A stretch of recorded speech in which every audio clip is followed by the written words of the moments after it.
তো আজকে আপনাদের সাথে আমি চিংড়ি মাছ ভুনার রেসিপিটা শেয়ার করব। ওই যে চিংড়ি মাছগুলো একে একে সব দিয়ে দিয়ে তারপরে এগুলোকে হালকা লাল লাল করে ভেজে নিব। মানে অনেকে এইভাবে ভাজে না চিংড়ি মাছ, কিন্তু মানে আমার শাশুড়ি মা এভাবে ভাজতেছে, কারণ উনি বলতেছে যে মানে চিংড়ি মাছগুলো একটু ছোট ছোট আছে, বলতেছে আজকে একটু ভেজে রান্না করি।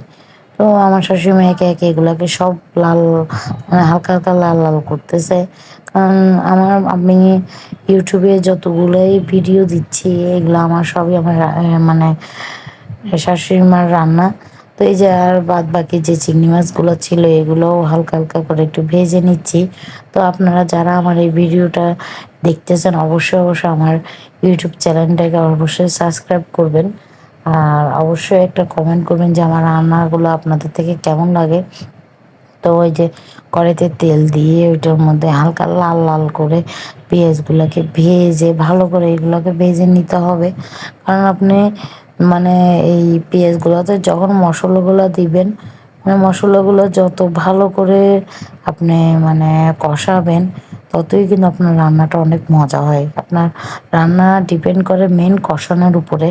তো এই যে ভালো করে মানে পেঁয়াজগুলো একটু লাল লাল হয়ে গেলে এটার মধ্যে হলুদ, মরিচ, লবণ, তারপরে একটু রসুন বাটা দিয়ে হালকা পানি দিয়ে আর একটু ভালো করে কষানোর পরে এটার মধ্যে আর কিছুক্ষণ ভালো করে কষা নিব। তারপর একটু হালকা সস দিব।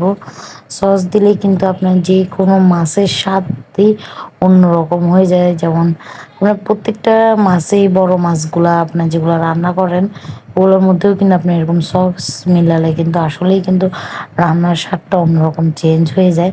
তারপরে এই যে কয়টা টমেটো, কাঁচামরিচ দিয়ে আরও কিছুক্ষণ ভালো করে কষানোর পরে আমরা চিংড়ি মাছগুলো দিয়ে দিব।